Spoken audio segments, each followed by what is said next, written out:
I am talking. There are some things that I am talking about. You are a talking guy. I didn't know Dan O'Bannon had died either. Yeah, a couple years ago, right? Yeah, not too long.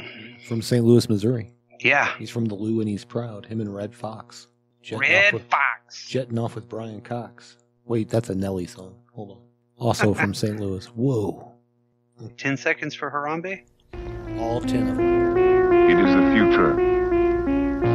Mankind has conquered the stars. He moves out to the endless interstellar reaches of the universe. An advanced exploration corps, a new breed of pioneer, must seek out unstable planets and destroy them. You are on the mission of the 21st century planet smashers, Dark Star. 20 years in space, 1 million light years from Earth. Their job is to clear a path for the colonization of space. Attack warning. Is it for real? Attack warning is for bloody real. Live from Colorado Springs, the Drop Culture Podcast. I want to confirm, is this an exercise? Roger, copy. This is not an exercise. Come on, quick, get down. 1, 2, 3.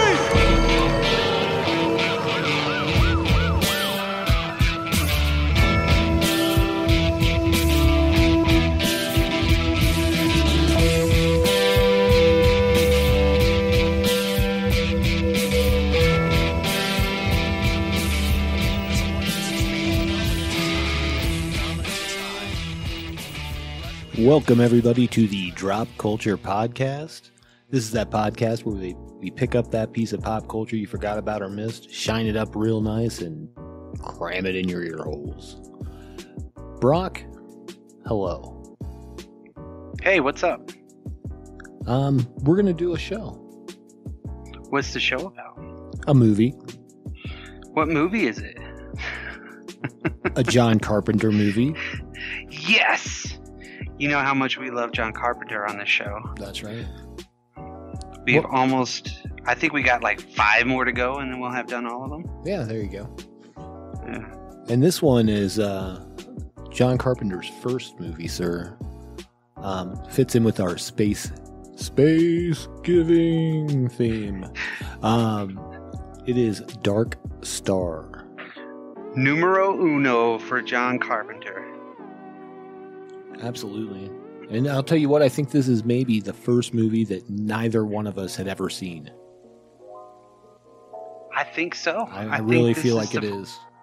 Yeah, I think this is the first movie, you're right, that either one of us have not seen or even seen parts of, I guess. You said you had seen the beginning, but... Yeah, just the intro part with the guy, the mission control guy. Yeah. That's all I had ever seen of this movie. I can see why John Carpenter has made a career in movies from this movie. Sure. No doubt about it. Sure.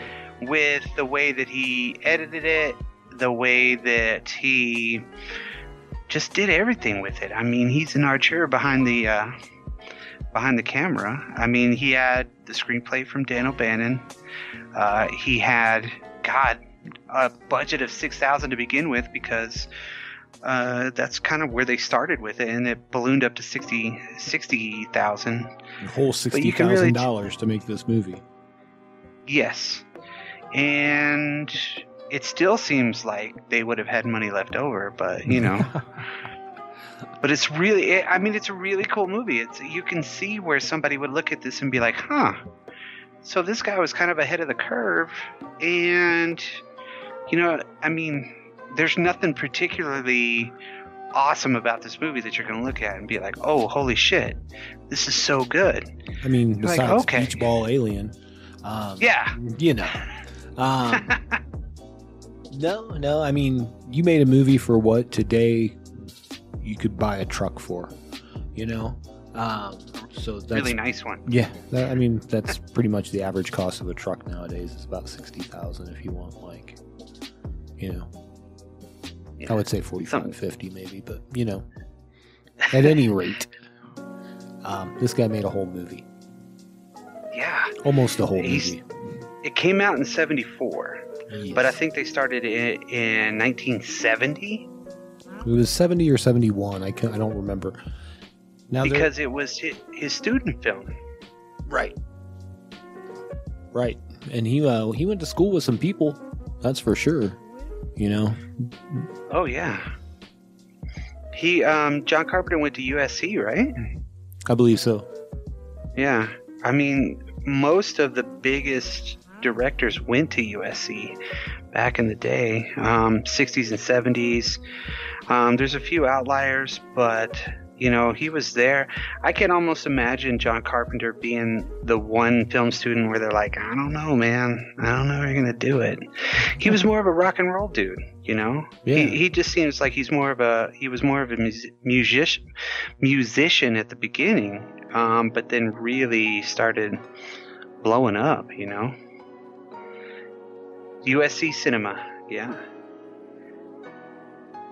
Yeah, he started back in 1969. Wow.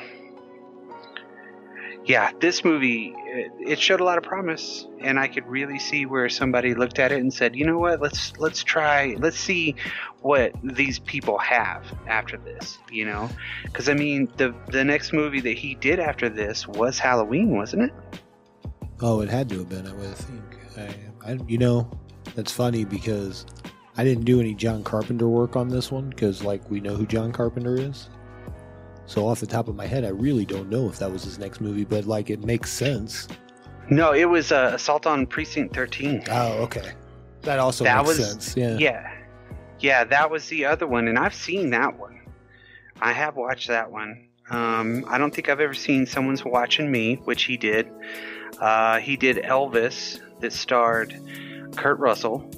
The Fog, Escape from New York, The Thing, Christine, Starman, Big Trouble, Prince of Darkness, They Live, Memoirs of an Invisible Man, which was a decent movie, In the Mouth of Madness, Village of the Damned, with Kirstie Alley, right? Well, she was in that one, right? I think so. Yeah. It's the one with Christopher Reeve, right? Yeah. Escape from L.A., Vampires, Ghosts of Mars, The Ward. Okay. I have never seen The Ward. Nor have I. And I have never seen Someone's Watching Me or Elvis.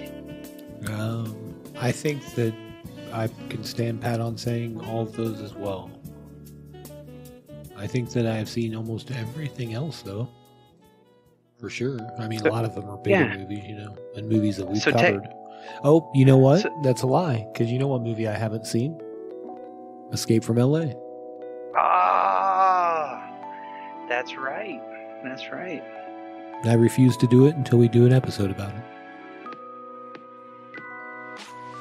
Wow, I'm looking at his reoccurring collaborators that he works with.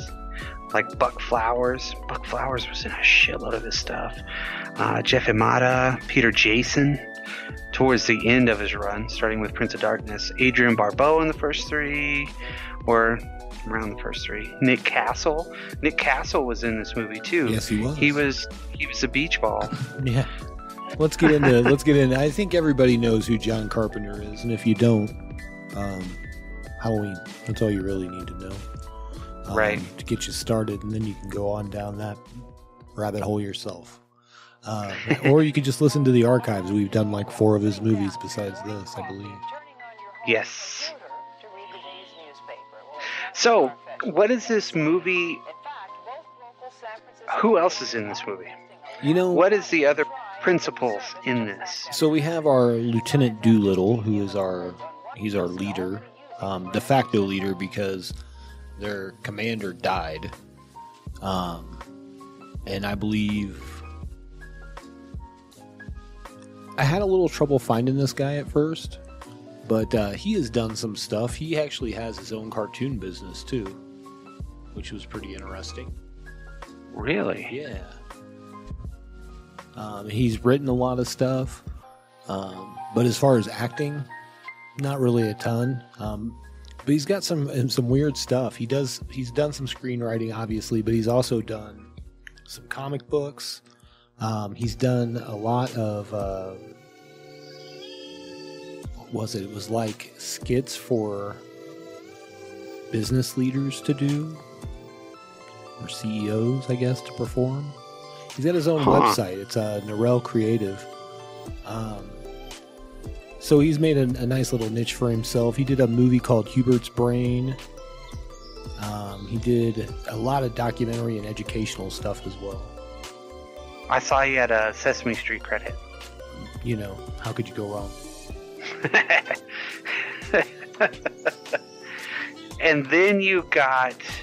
That was his first screenwriting, by the way, was Sesame Street. Wow. Then you got Carl Cooneyholm as for Boiler. you to say. Yeah, this was the one guy, like, out of all of the people in this, and there are some people where I was like, oh man, which you just mentioned one of them a minute ago. Like, the only thing that every website says about this guy is that he was born on December 17th, 1948, was an actor known for Dark Star, and that he died on November 24th, 2009. Or 2008, rather. But, like, everything says that. Huh. I have not found one website that's not the exact wording. Wow. It's kind of crazy. That is weird, because, you know, honestly, I mean, he wasn't a very memorable character, and he wasn't very good, but at the same time, I would say with the level of some of the other people that are in this movie, you're like, man, like, you could tell they were all, like, students probably, you know, and whether they were friends or not, but they were working on the project together, you know. That's really cool, you know. I mean, you get people like that. The only person that really had any kind of real acting chops, of course, was Dan O'Bannon, which even his acting chops in this movie are like stage acting, over the top type stuff, you know. Well, and Dan O'Bannon, I mean, acting or not, I mean, that dude's uber talented. He wrote the script for this, of course. Yeah. But he also wrote a little script you might know called Alien. Mm-hmm. I don't know if you're familiar with those Alien movies. He's, you know, wrote those. He directed Return of the Living Dead. He wrote and directed, wrote it. Yeah. Yeah. He was a writer on Aliens. Oh, all the Alien movies, I think, right?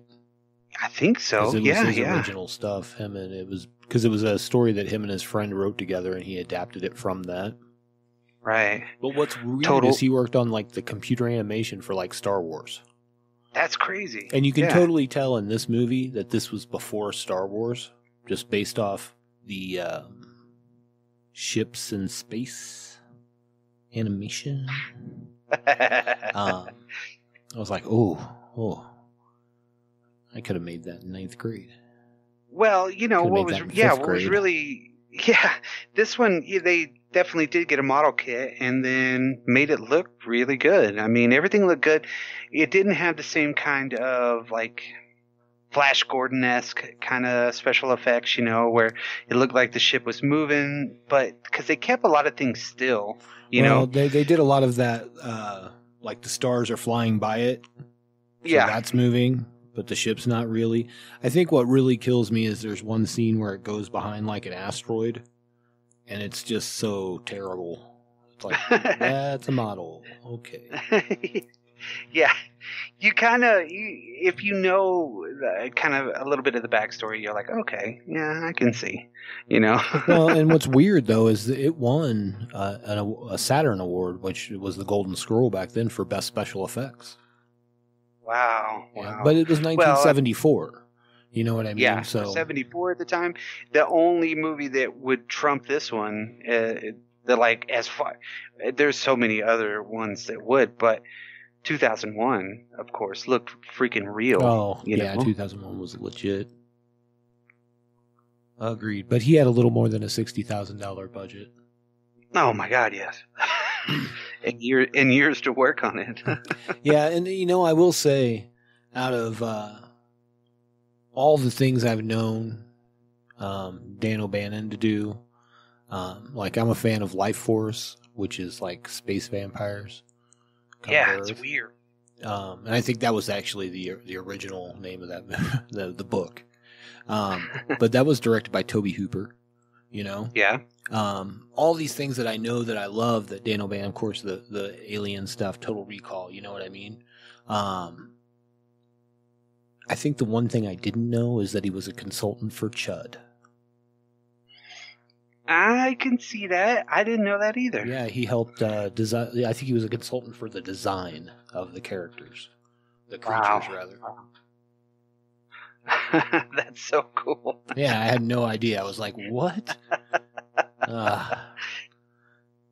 Well, I mean, there's just he has some really cool credits, and I mean, literally, he was a force to be reckoned with when it came down to really obscure but awesome work that he did. I mean, Total Recall, come on, adapting a story that was as crazy as that into this, I don't know, uber action movie beyond uber action. You know what I mean? But that was, then again, you got the director behind that too.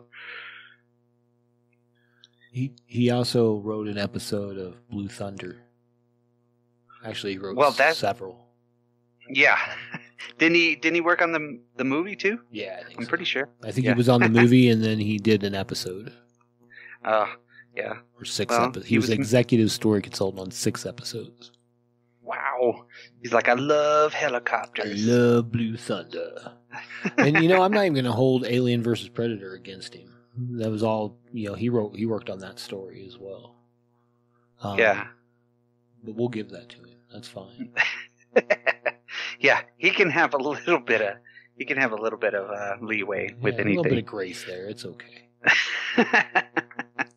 Well, you know what? That's pretty much it when it comes down to it. I mean, John Carpenter did some voices. The Talbot guy, he was such a, his accent was so thick that John Carpenter supposedly was the one that dubbed his voice, which you can't really tell.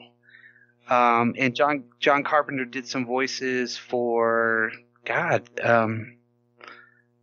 maybe one of the Bombs or something like that. I don't know. No, the Bombs were Dan O'Bannon as well.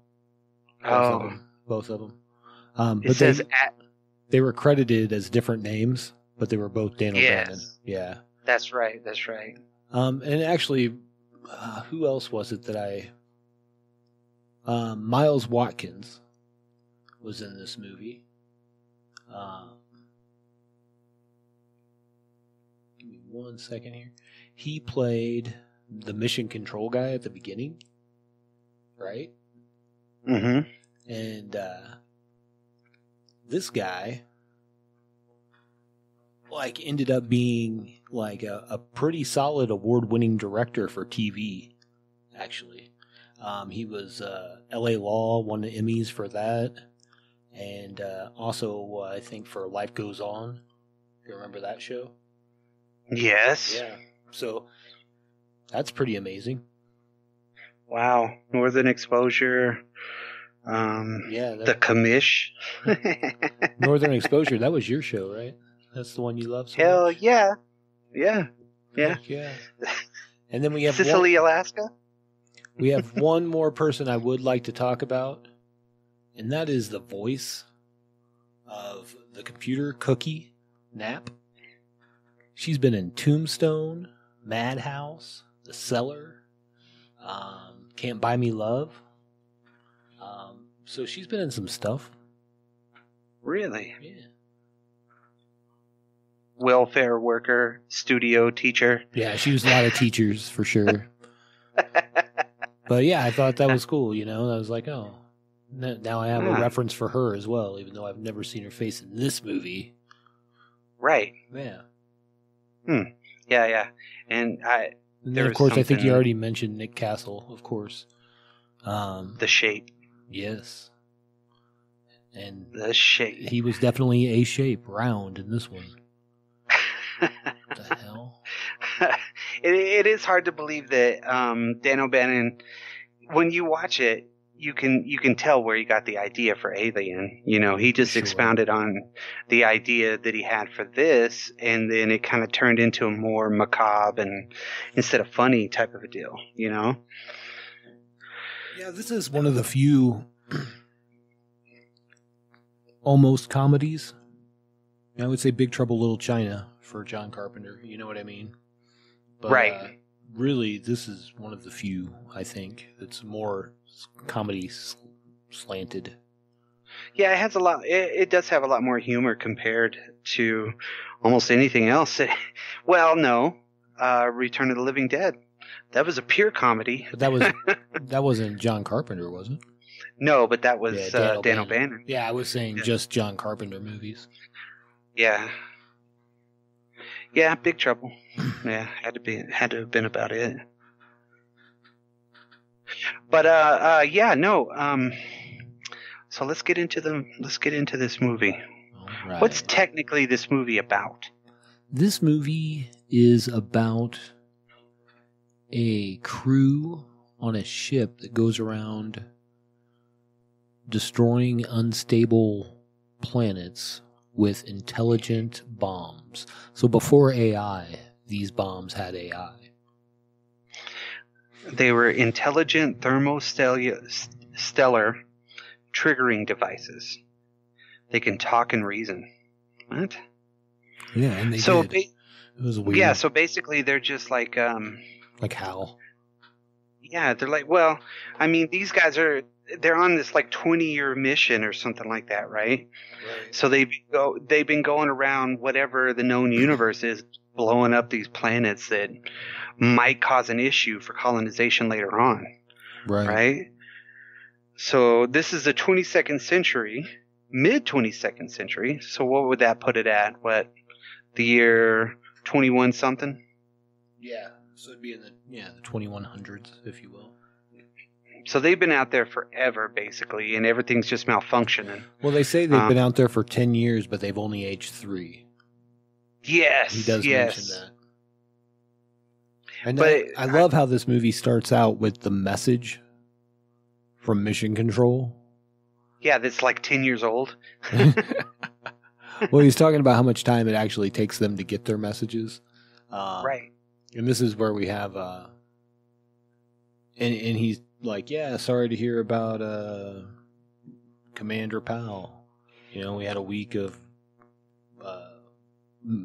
flags at half-mast and, a week of mourning for him. Oh, by the way, no, we're not going to be able to get you that shielding for radiation. Sorry about that. Yeah. Well, yeah. But we sorry know you about guys will take that the right way. that. Yeah, you'll be okay. We had a week full of mourning on this, Absolutely. which is because the commanders. So I guess they were like national heroes whenever they left, like Charlton Heston in Planet of the Apes. You know what I mean? Yeah, absolutely. So they were out there for so long, just kind of bulldozing the universe, which is weird because they start off with that part of it right there, and then they immediately go into a bomb run. Yeah, absolutely. So they're in the bomb run. You kind of see them doing all their checks and everything, They're flipping all switches. the little bitty things. Yeah, they sit in this very, very cramped kind of quarter type of a deal. Yeah, it's kind You of would think- weird, right? Yeah, you would think 10 years to 20 years with the same 3-4 people, you'd be tripping. Well, and they are. They're definitely out their minds. And I did read that it was 20 years, but I was pretty sure he said 10 years and we've only aged 3. Maybe it was 20 and they've only aged 3. Maybe I was wrong. Well, what's crazy about this and what it reminds me of is Moon. Okay. Just in a way that, that they were all there that whole time and you don't know if they're even the same people anymore. Right. Which you could really put that same kind of context into this movie and be like, oh, okay, maybe there are other people in cryo freeze or something like that. Whenever these people expire, they become one of their others, Right. The Dark Star ship is pretty cool, though. When it's out there, I mean, it looks really sleek. It does look like a surfboard, in kind of a weird way. Sure. Yeah. When they hit their light speed, I noticed that it was basically a planet Earth that they were flying away from. You know what I mean? And the planet they were blowing up was red. Yeah. So kind of didn't make sense that they were like that. But I guess, of course, budgetary constraints you got to kind of put it up to. So they're destroying. Detail. Maybe he learned from this movie. Yeah. So, I mean, they're destroying whole planets that might have an off axis, or they're going to run into the sun. They're going to cause a whole bunch of issues or something like that. So they just seek them out with the computer, and they're like, all right, let's go blow that one up. So if they've been out there for that long, the ship has got to be full of bombs. Oh, yeah, well, the bomb that they first drop is bomb 19. Right. So they've already blown up 18 planets minimally. Yeah. But it seems like they're at a much quicker pace of blowing them up than what they made. Of course, we don't know how much downtime they had with whatever happened with Commander Powell. Right. Right. That was obviously an issue. Right. Exactly. They just kind of look like worker bees the whole time, They're just like, smoke them if you got them. You know what I mean? Oh, we're just sitting here. Home dude's always trimming his beard and stuff and his mustache, and they all have really long hair and beards and everything, which really you could tell that they're just in their own zone. Right. You know what I mean? Sure. Like they don't really interact with anybody else, and they're just kind of like, ugh. But I think at one point, don't they mention that they lost all their toilet paper? Yeah. That sucks. Yeah, that's not good. And they can't live in their barracks because that part of the ship exploded, right. And all they got to do is fix it. But they're like, nah, I don't want to fix it. Well, it's really just the Doolittle guy. It's like, no. Yeah, he's like, screw it. I'm a surfer. Yeah. So, I mean, they have these really cool technical talks, they're all kind of sitting there in these little cramped deals. And even Doolittle at the very beginning is like, I just want to blow something up. It's like, find me something that'll blow up. Well, maybe this one. Last time you said you found some life, there was, it was kind of like a half-sucked balloon or some shit like that, right? You're like, what? That's weird. So they have found life out there, which is crazy, too. They have 2 alien life forms on the ship. And when we get to there, I'll kind of point out number 2. Okay. But yeah, they're kind of looking for this extra planet to purge, so I don't know how they're scanning so far out into everything. And when was their mission supposed to end? They don't really even kind of get into it. It was like they were going to be doing it for a long time. And then, Home Dude does a report, right? Who is it? Doolittle? Mm-hmm. Doolittle's doing some sort of a report back to Earth. And at the same time, Dan O'Bannon's being a little bitch most of the time. He's like, he would have named that new planet. You know what I mean? It's like, what? Yeah, because was it a new star they found? Or... Yeah, and he's like, he would have named it. Right. Ugh. And then even whenever he's given his report, O'Bannon, Pinback is basically speaking to him like, hey, mention this. Hey, mention this. Mm-hmm. I don't want to sit by that seat that exploded. He's basically being like a wanker. You know what I mean? And you kind of find out why a little bit later. Yeah, which is just weird, They do a good job with the claustrophobia of having this, all in this one ship, and there's just nothing else going, right. But that whole first part happens right before we even get the opening credits. You know what I mean? Right. And then they start showing the opening credits, and Home Dude Talby, which we'll meet a little bit later, he's up on their observation deck just tripping out. You know what I mean? Just staring whoa. Because he can't stand it down there anymore. He doesn't like to be down there. He likes to be up there to stare at the stars, And Talby's the guy that John Carpenter did the voice of. Right. Because the other guy's accent, as you mentioned, was really thick. Yeah, it was just really thick, so they just did that overdub. Yeah.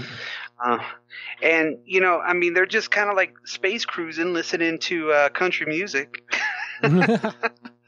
which that was an original song that Carpenter came up with, the theme song. And the town Road that's real, actually. That? Yeah, the town that's real has an actual street named Dark Star in it. Yeah, I remember reading that for sure. Yeah. So it's pretty cool that they have their own kind of original song for this movie, which pure John Carpenter. That's why I kind of was saying that earlier. Like, he's more of a musician at this point than anything else. He's he wants to be a rock and roll dude, you know, even though he's directing cool little features like this and shit, you know. Well, and once again, I mean, if you're a John Carpenter fan, you recognize the synthesizer. Oh, yeah. Oh, the song's called Benson, Arizona. Benson, Arizona. Yeah, that's it. Yeah. Well, and, you know, they have a lot of throwback, really cool stuff. Like, they have, like, the fantasy magazines that O'Bannon's always reading and stuff like that, you know. But they have to be just going nuts because it's the same thing over and over again. They're just going to different sections of the universe, you know, right. Or the solar system, just blowing shit up in this weird ship, you know. Right. It's just it's really like a streamlined type of a deal, which, I mean, you can feel the claustrophobia. They do have a lot of the same kind of shots as far as like the logs and everything that like 2001 had, you know, kind of these weird exchanges with the computer and with, you know, mission control and shit like that, you know. Right. It's kind of just unusual stuff. And you know, we kind of get into a little bit more that they've been on the ship for a while. And then, of course, the first thing that happens is the computer's like, hey, guess what? You're about to hit this giant meteor storm. And you only got 30 seconds. And they're like, okay, bam, bam, bam, bam, bam, bam, bam. And they're like talking over each other. This is done and this is bam, bam, bam. Yeah. So you can tell that they are 100% like on fire when it comes to their actual jobs, you know, which is like cool as shit. You know, they snap out of it after their initial kind of like, whoops, and they go straight into working. You know what I mean? So they put this weird force field around it. That pink force field that they have kind of like blocks all the radiation and, you know, kind of deflects, I guess, some meteors in this electrical meteor shower, but it causes a malfunction in one of their main lasers. Right. So that's kind of like the beginning of their eventual downfall. You know what I mean? Right. Which I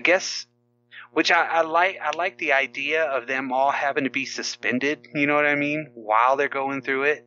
So it's like not just one piece of it. Like the ship is, and they can be on the inside doing whatever the hell they want to. Yeah, yeah. You know, so they have to be like, ugh, right?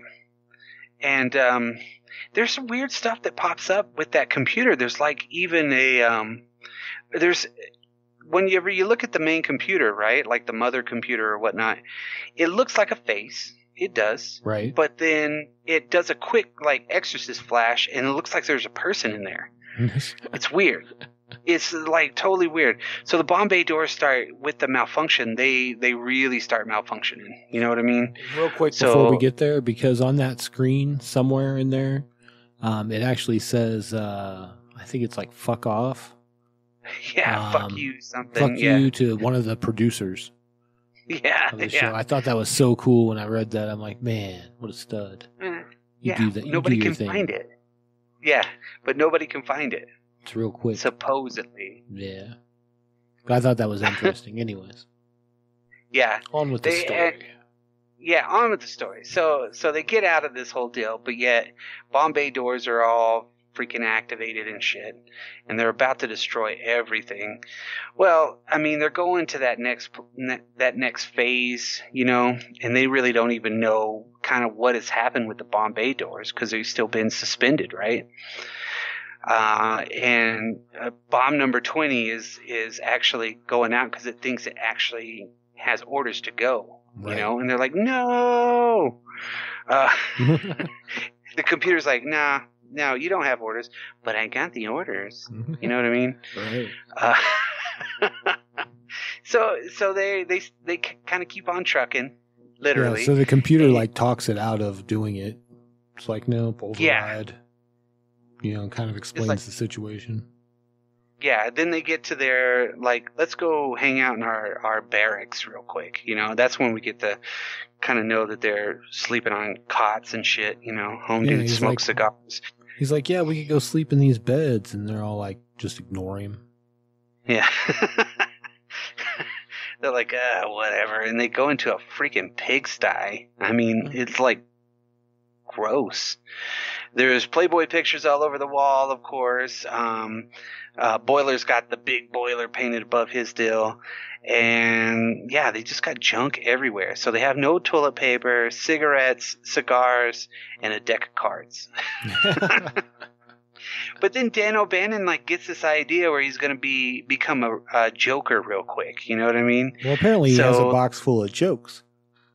Yeah, right? He's like had these jokes in there this whole time, and they're just like not having it. He pulls out the little big googly eyes and everything, and they're like, dude, home boiler blows smoke in his face. Yeah, he does. And then he goes and he puts a rubber duck chicken. in front of Doolittle. Rubber chicken. Yeah. And he's like, what the fuck? Like he freaks out on him. And then leaves and goes plays this weird piano thing. Yes. Yeah. It's like a bunch which of was unusual too. Jars and cans and stuff. Like it was from Mad Max or something.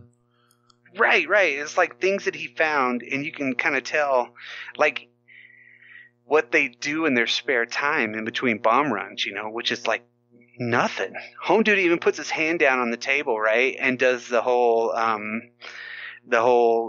knife trick thing, and he actually hits his finger too. Like yeah, he was going crazy. real slow. Yeah, and then he goes real fast. He kind of speeds up, and then he actually does hit his finger, and he's like, oh. But it looked, yeah, I mean, he really did too. Yeah, no, 100%. Yeah, and then this, I've had that feeling before.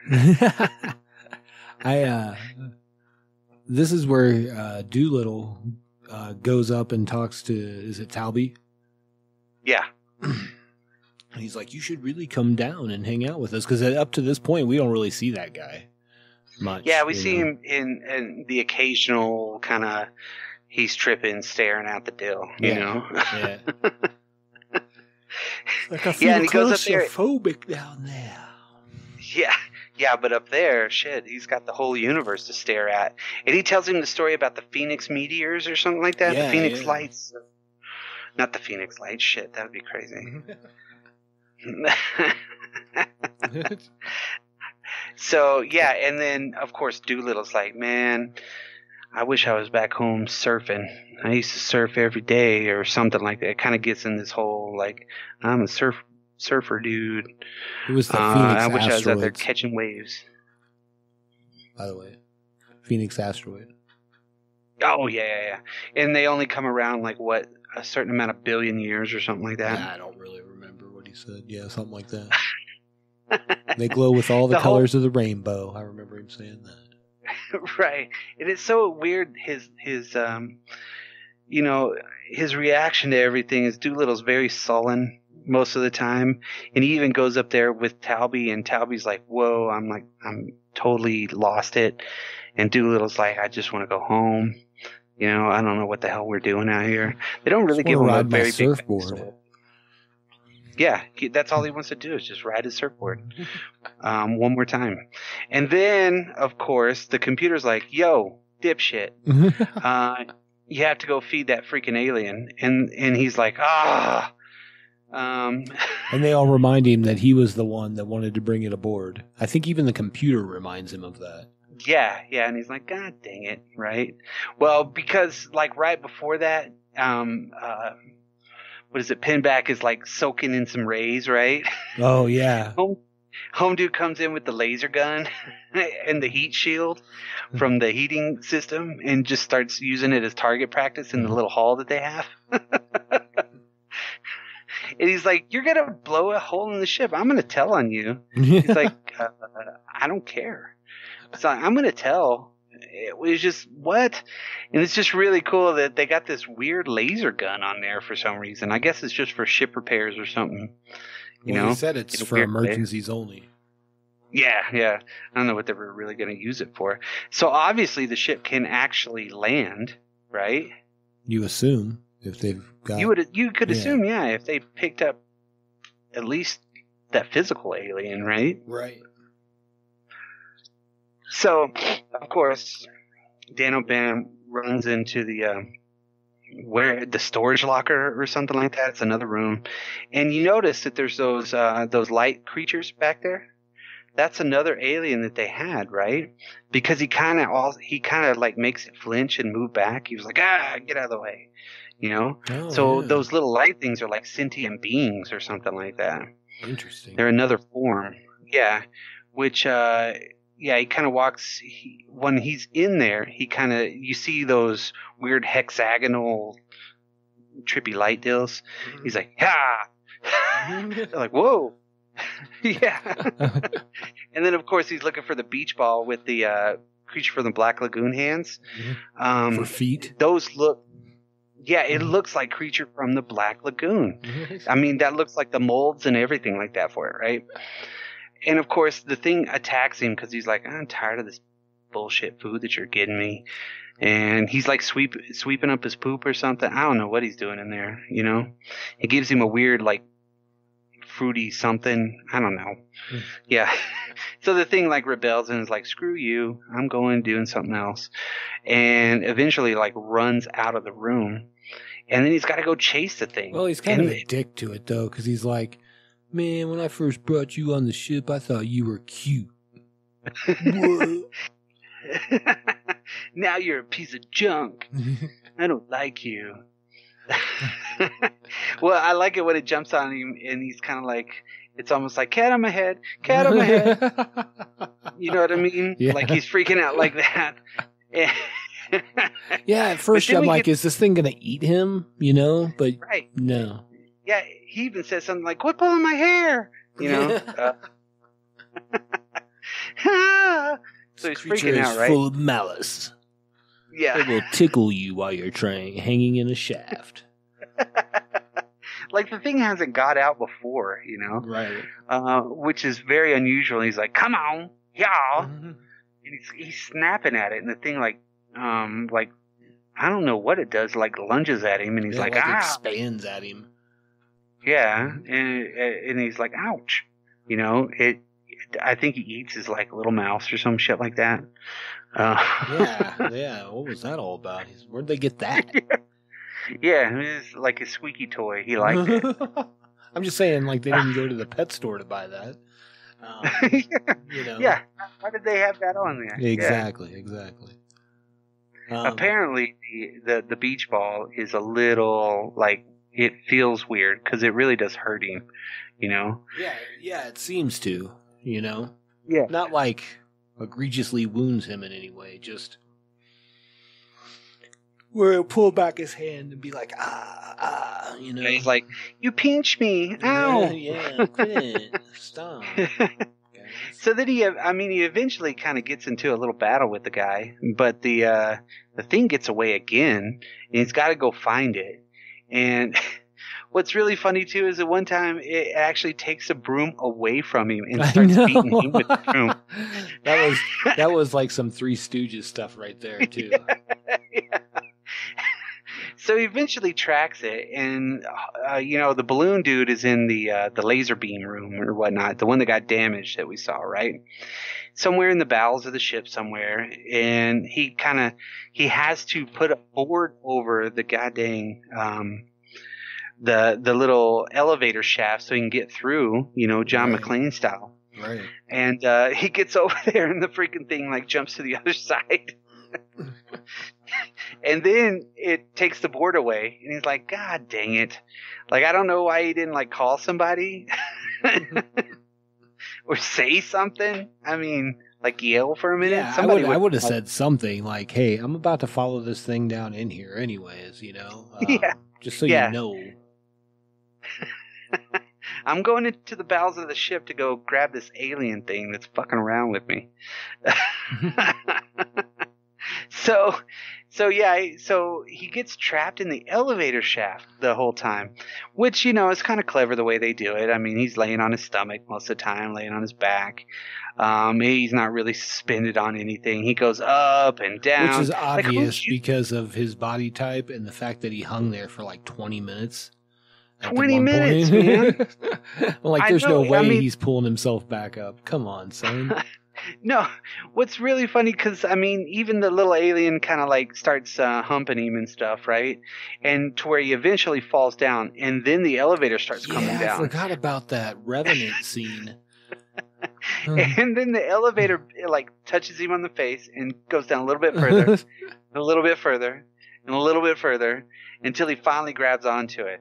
I'm thinking the whole time, who's in the elevator? You know, can he just yell at him and be like, "Yo, who's in the elevator?" There's 'Cause only 3 obviously other they're people not there. here. Right. Yeah. And you could tell why the ship is falling apart, because they got really loose wing bolts on the Right. bottom of that thing. Obviously. Yeah. He's like hanging by So he one gets- hand, undoing them. Yeah. So he finally gets through the little deal, and he starts hitting buttons in the deal, and they're like, "Okay, we're gonna deep clean this thing. We got to fire the explosive bolts." Yeah. Like, what? You got to fire some freaking Because explosive he gets, like, you bolts? think he's about to get into that elevator, and then, like, once he gets to his hips, it's over. He's Yeah. like, I can't make it through this hole anymore. I'm He stuck. can't suck in his butt. You know what I mean? There's no way. So, and this is more the comedy side of it. You know what I mean? So he gets through there and he walks out and he's got a freaking, explosive bolt tutu going on. So he's like, guess what? I'm going to go get the gun. So he goes and grabs a tranquilizer so he can go get that little sumbitch, right?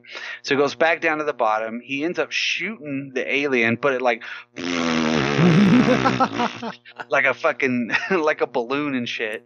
And I mean, Which he it even was a does the balloon. whole like zing, Yeah. left, right, left, up, down. And he's like, huh, it's just full of gas. He killed it. Yeah, I just killed the little thing, you know? But you know, when he's in there, he doesn't even notice that the laser was all messed up. You know what I mean? No, he was focused on trying to find the balloon alien. Yeah. They had a big game of Marco Polo to play, and Which is just, it's a, they added this later, and it's just a big waste of freaking time. It's like, how can we add 15 minutes to this? But I thought it was done pretty well, to be honest with you. Yeah, Like, it was, he pulled that, regardless of whether it is a beach ball or balloon, whatever it is. Like, overall, the interactions between it and Sergeant Pinback are pretty good. Yeah. And Yeah. filmed pretty well. Yeah, exactly. Good perspectives. And, I mean, well, the alien actually ends up on the other side again, where the laser is, right? And, like, starts to fuck with it. Right. And it eventually, like, warns, The computer. what's his name at the very top? Talby? Warns him, like, yeah, Talby. And he's like, and, of course, the Bombay systems become activated. So this is another one of the glitches. It's like, whoops. The second So, time, right? Yeah, this is the second time. The first one was through the meteor shower, and this time it's actually through, because the alien was messing with it, right? Whatever the thing is called. And of course, Talby's like, you know what? I'm going to go check that out. So, but Doolittle's still just like, man, I just want to be surfing, man. He doesn't You know what I care mean? about anything. Yeah. I do love the interactions between the computer and the bomb, though. Where he's like, but I received the control or whatever, and just the conversations between the two are really funny and good, I thought. Yeah, yeah. Clever. It's like, yeah, I received the notification, and that's what my job is. So that computes with me, so I'm going to keep doing it. I'm like, what? I All right. received the digital signal. I received the signal. Yeah, that is computing just fine, And she's like, What? I strongly suggest you return to the Bombay. Yeah. That is counter to my programming. So then after the thing like freaking explodes, right, and dies, the alien's gone, right? Right. They go have dinner. Yeah, they do. They go sit down. And they talk to to Bond some- coming back into the Bombay one last time, and he even mentions this is the last time. Remember? Yeah. Yeah, he's like, well, okay. Well, if it was a mistake, not a big deal. I'll go ahead and come back. And then, they're sitting there eating, and then Pinback tells him the story about being like a fuel dude or something. About how somebody I'm not Sergeant Pinback. Yeah. Well, he tells him about his last job, what he was. And Boiler's like, didn't he tell us this story like 3 years ago? 4 years While ago. he's still talking. Yeah. Because I love it because he's like, no, I think it was 4 years ago. He's like, that's what I said. Yeah. And like they're just having this whole different conversation while he's telling his story, which basically is that the guy, the real Sergeant Pinback, committed suicide. And somehow like they just thought he was him and put him in there. And he's like, his clothes don't even fit me. Yeah, and that's the funny part too, because you can tell throughout the whole show that his actual clothes don't fit. Right. Well, and he's not only that, out of them. but he doesn't fit. You know what I mean? Like, obviously, he is not of the same mindset as the other three. Right. And then even at the same time, too, he's like, so, what is it? He's kind of, he's just weird. Home dude, Doolittle is like totally in the stars, just wants to blow shit up. Boiler's like, I don't really give a shit. I just want to sit here, They're drinking their popsicles, you know what I mean? Right. The whole time, just kind of chilling. Their gravy packets. Yeah. Yeah. Yeah, it's like it's those popsicles, the funsicles. Yeah, I knew exactly what you meant. Yeah. Just blue gravy Kool-Aid flavored. And stuff. Yeah. but they have no toilet paper. No. That's gross. Which is it's weird because the whole time Talby's going down, to kind of check everything out, right? Right. And Talby's like, hey, we got an issue down here. And they're like, whatever. They're really not giving a shit. So he goes back there, right? And then that's when he goes to his video diary. And that's when we figure out, hey, my name's not Talby. Which was, it shows him all rough and shit like that at the very beginning. It's like, we've been out here for so long, blah, blah, blah. And he's kind of smoking a cigarette, looking kind of disheveled and everything. And then it cuts back and he's like, so now I'm this dude. And then you're talking about Pinback. Yeah, Pinback whenever he's actually doing his video diary on the 8-track. Yeah. On the 8-track, as you do. Yeah, and it was like my personal diary. So he's watching this at the same time as he knows it. He's not the real Pinback. Nope. But he learned the job and he did everything right. And then he kind of calmly is like, I don't like these people. Yeah. They don't get. I try to add a little bit of levity and try to add something to it, and guess what? I don't like them.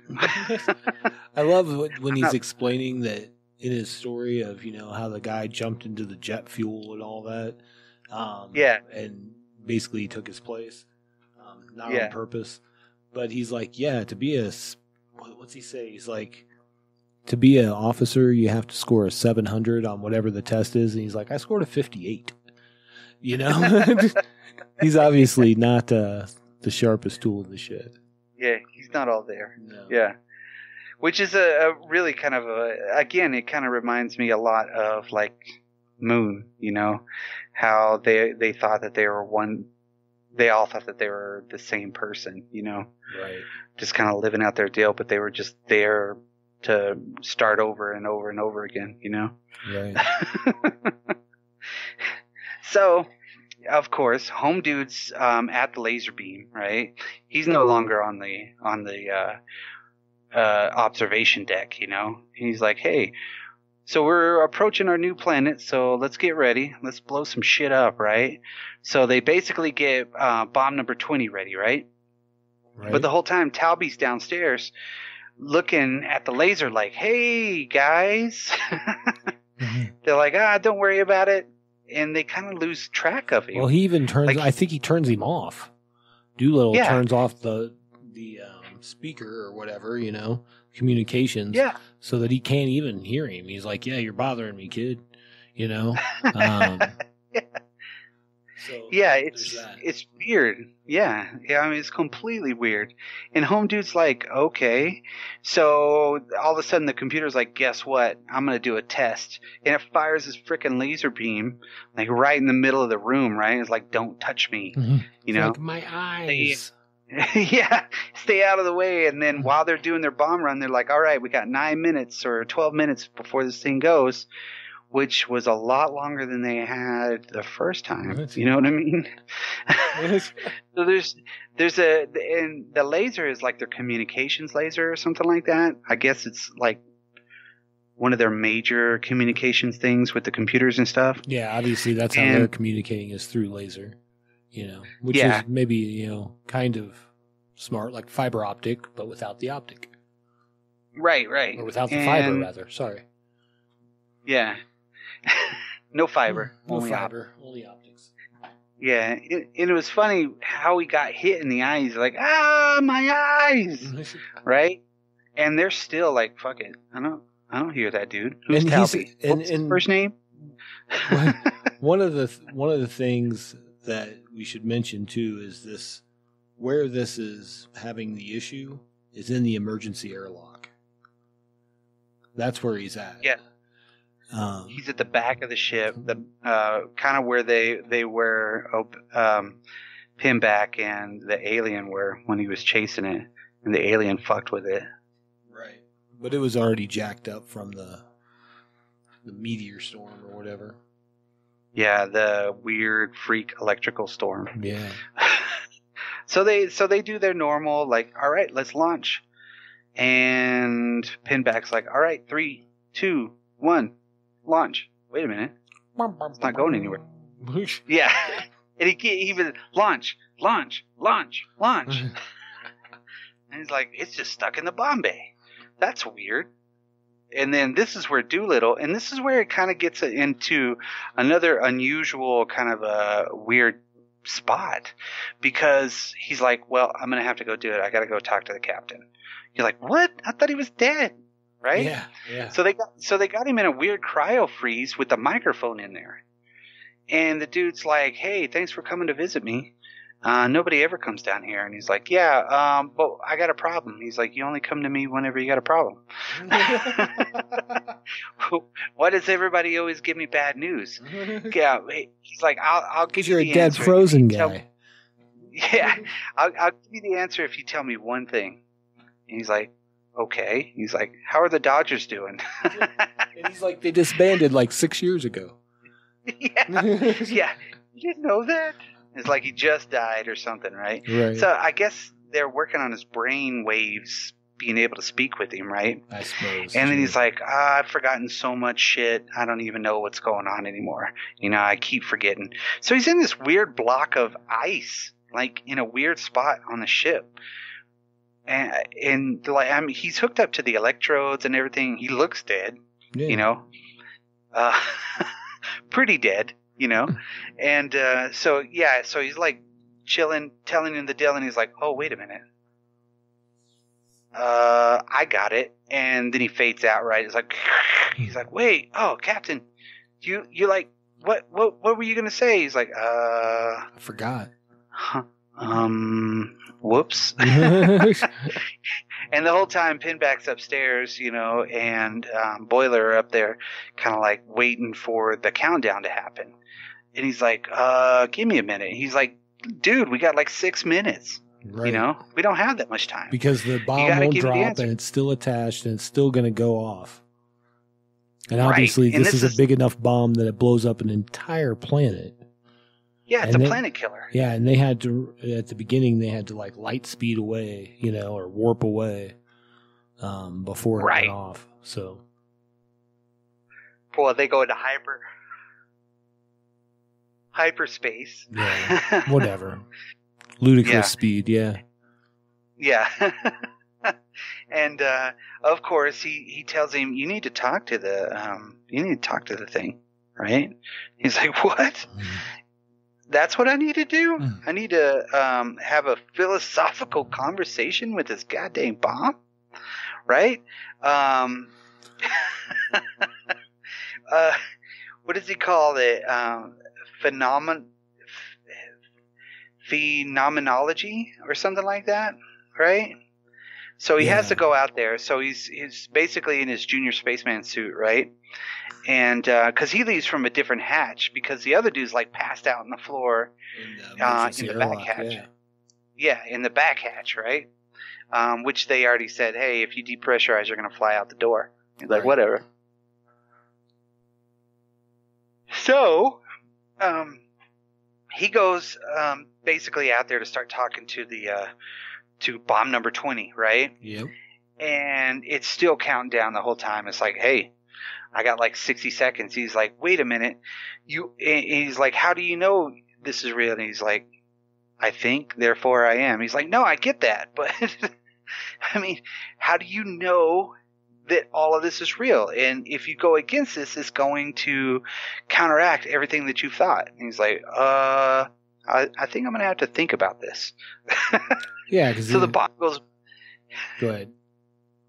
No, so the bomb goes back up into the dill, right? Right. It's like, what? So they think they're all saved, right? In the meantime, Doolittle's still outside, Pinback and Boiler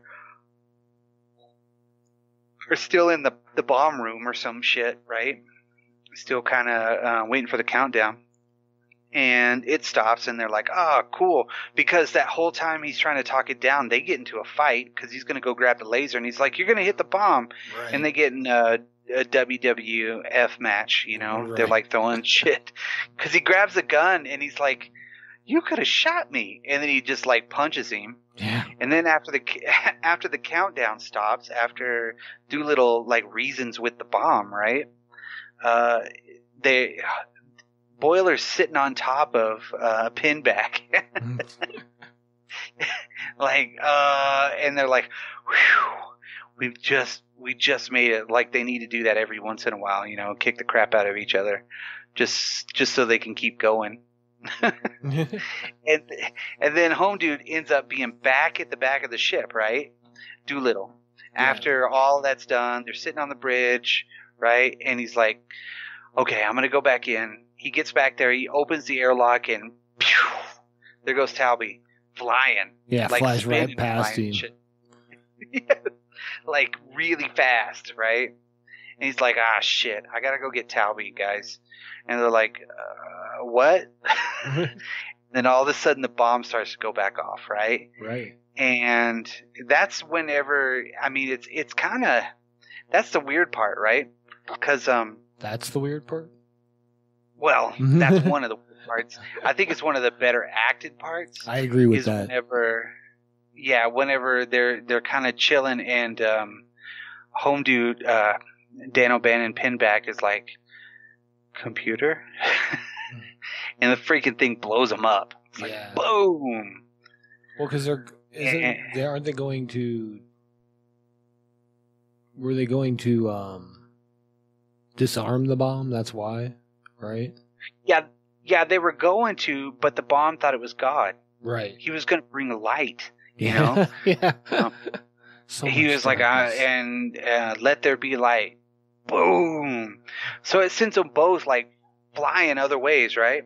Because Home Dude pretty much caught up with Talby, but the explosion pushed them both the other ways. Yeah. Which is weird. And so Talby's out there, you know, in deep space, and he's like, what's that? What's that out there? What's that light? Oh, it's the Phoenix meteors or the Phoenix whatever, you know? Yeah. And he's like, cool, I'm glowing. And the other dude's like, okay. Well, yeah, everybody's dead. I wish I could be surfing. He's like, well, I'm headed towards the planet. And he's like, well, yeah, you're going to burn up before you get there. He's like, okay. But while they're out there too, their other captain just like is in a ice ball. Yeah, he floats away. Goes right by.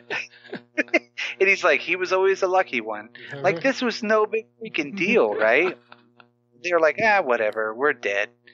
So of course, Home Dude gets absorbed by the Phoenix lights, right? Well, and they have that moment Phoenix. before that happens where he's like, I just wanted to tell you, before whatever he says before the signal starts fading. Yeah. You were my favorite. I really liked you, my Doolittle. And he's like, I really liked you too, Dalby. What? You're cool. Yeah. And then of course, he gets taken away. They're coming towards him, but they're not going towards the planet, which is weird, right? Right. I guess they are, but something. So then all of a sudden, lo and behold, what floats past Doolittle? Nothing but space junk, just like Devo said, right? Yep. And one of those pieces of space junk is the exact, it's big enough that Doolittle can finally surf the final wave as he's going down, right? Which is totally cool. He's not magnetized or anything, but in space, what's weird, if something's going one direction, it can't go back the other direction. Well, he grabbed it, I guess. So I guess the momentum, Yeah. there's no opposing momentum or anything like He's that. no He should have Norman kept Rad. going with it. Yeah. So basically, he becomes a Silver Surfer at the very end. He becomes He's the last one. He's the froey surfer. Yes. He's like, whoa, this is just like my board, man. And my assumption is that he burns up on his way in, Oh, of course, and that's it. But he rides it out as you do. Yeah. Got his Yeah, wish. he's like, screw it. Yeah. So he's just burning up in the atmosphere before he gets to that other planet, which nobody's going to know what happened to him. You know what I mean? They do show him burning up at the very end. And kind of like, bing. So, a beautiful, happy ending. Everyone dies except for Talby, who becomes part of the Phoenix asteroid. Because he's even explaining, he's like, oh, it's beautiful. Yeah, glowing. I'm going to be here forever now. Yep. So if he does die, he got what he wanted anyways. Yeah, it's a weird spot. And that was Dark Star, John Carpenter's first movie. It's such a weird movie. And you could tell that they had made it over years and years and years of time, just because everything seems a little disjointed. The overall narrative works, but just the way that you could tell that they were like, oh, well, we need to add this. Oh, well, we need to add some more stuff. Okay, let's just add this part.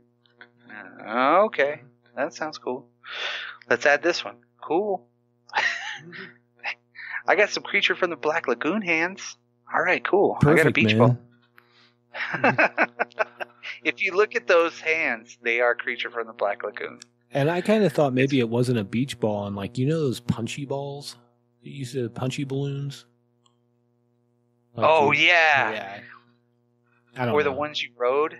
Yeah, well, maybe not that. It wasn't thick enough to be that, but yeah, I don't know what the hell that was. I'm sure maybe it was just a cheap beach ball. I have no idea. But it was definitely unexpected alien. But 1974, I guess. Yeah, no. But that's the promise of John Carpenter right there. He delivers after that. He does. Well, and there was value in this movie. There was it wasn't terrible for what it was.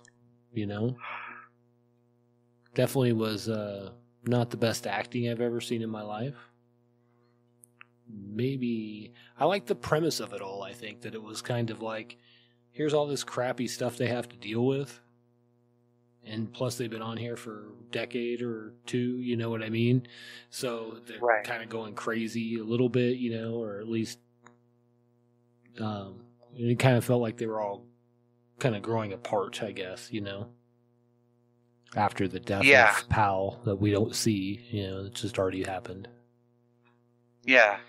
Because whenever they were bracing for another asteroid storm or something like that, his seat came loose or something like that, and killed him. I don't know what happened. Yeah, it doesn't really explain it very well.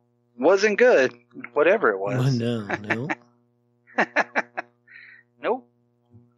So I know And, after seeing this that this is probably at least in your top 3 John Carpenter movies.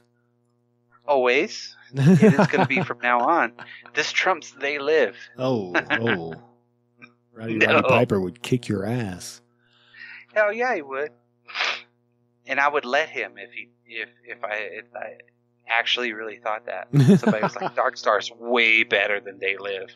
It's way better than Big Trouble in Little China. Oh my god. But it was worth a watch. Then, I will say that. I mean, it was interesting enough to watch because, again, I just hadn't. And the fact that it's his first movie, you can definitely, like you said, you could tell it was definitely patchwork over time. As they got more money, which is, a lot of times how student films go, period. Right. But just think about the careers. The 2 main principal people in this. Well, I would say 3, because Nick Castle. That dude wrote a lot of stuff. Yes, he did. Yeah, absolutely. And so you have 3 major players in Hollywood in the late 70s all the way up to, the late 90s pretty much, There are so many people that did a lot of things on this. And the biggest prolific ones, worked on really huge films, like in the lexicon of cult movies. I mean, this spells out John Carpenter's career from the very beginning. It's like, hey, he's relegated to cult. Didn't Castle and Carpenter write Escape from New York together? I think so. Yeah. So weird. And Escape from LA. Yeah. Oh, was it Escape from LA as well? Yeah, I think so. Gotcha. It's weird because I remember we've talked about him before, obviously, because we've talked about other, movies. And it's just weird that he directed The Last Starfighter, The Boy Who Could Fly, and then Dennis the Menace and Major Payne. Damn. It's just kind of weird. That's a weird smattering of movies for somebody that works with John Carpenter. Right. Right. It's like, hey, you're going to be doing 3 Ninjas. What? Well, that's another, there you go. There's a segue for you. Definitely, I would recommend. How many beach balls would you give this out of 5? I'm going to stick with a good 2.5. I think that's fair. I think 2.5 is fair because you're not mad you watched it, but it's not great. Yeah.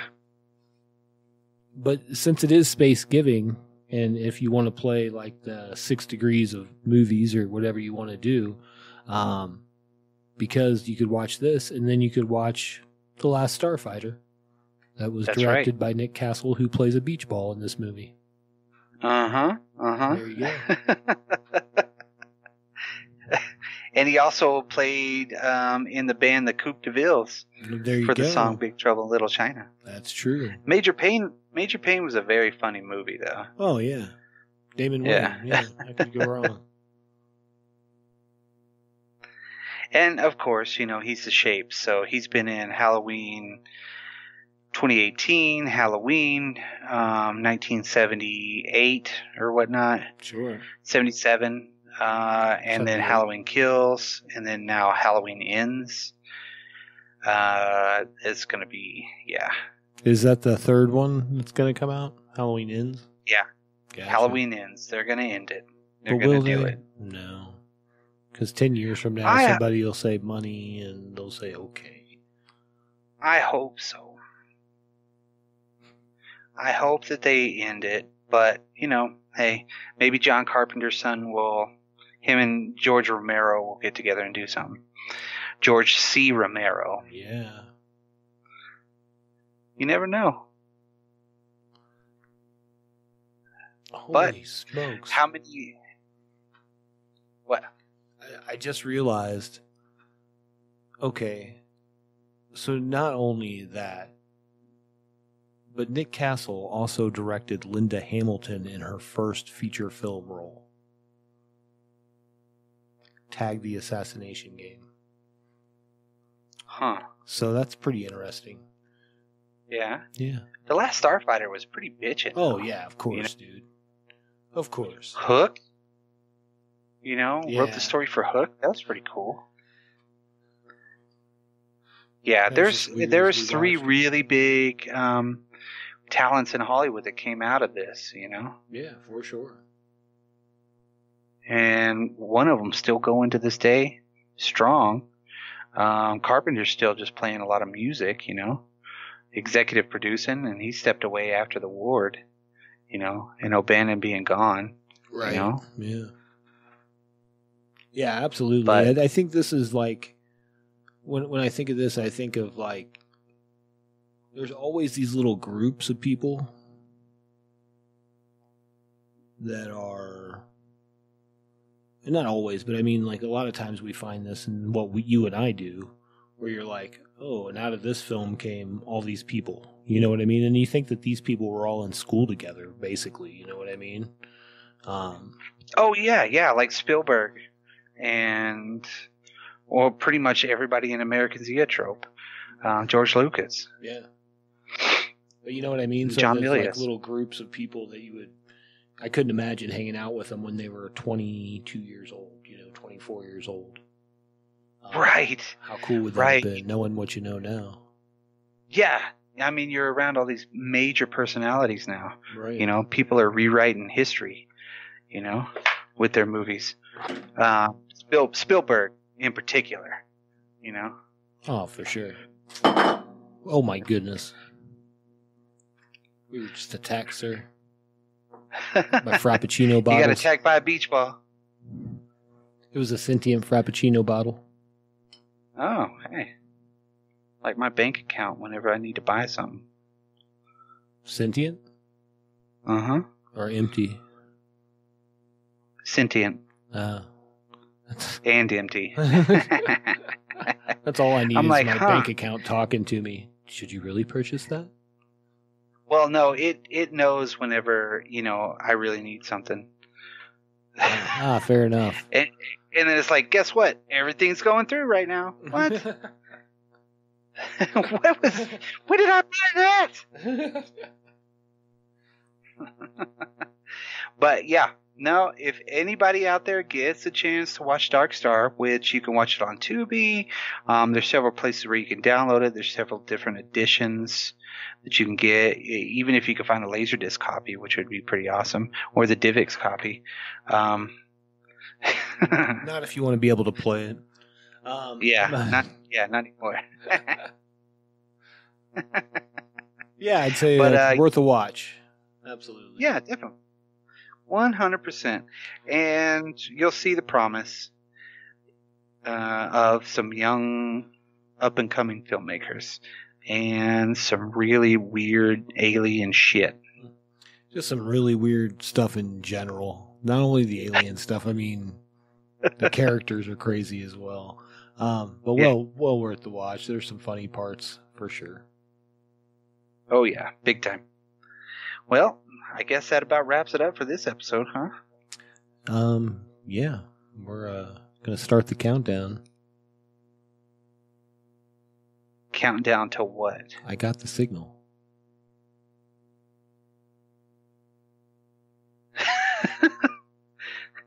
The signal? Yeah, You got the signal? it's in my programming. Oh. Oh, you got me. Ends in explosion. With that, check us out on dropculture.com. You can hit us up on the Gmail, dropculturepodcast@gmail.com, and hit us up on those socials. Anything else, Brock? That's it. Thank you Peace. guys very much. Thanks for listening. All right.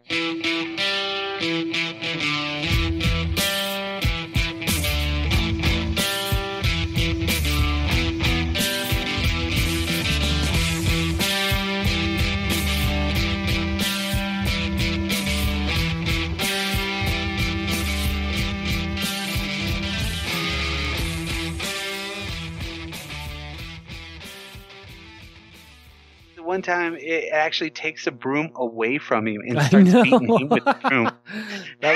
that was like some Three Stooges stuff right there too.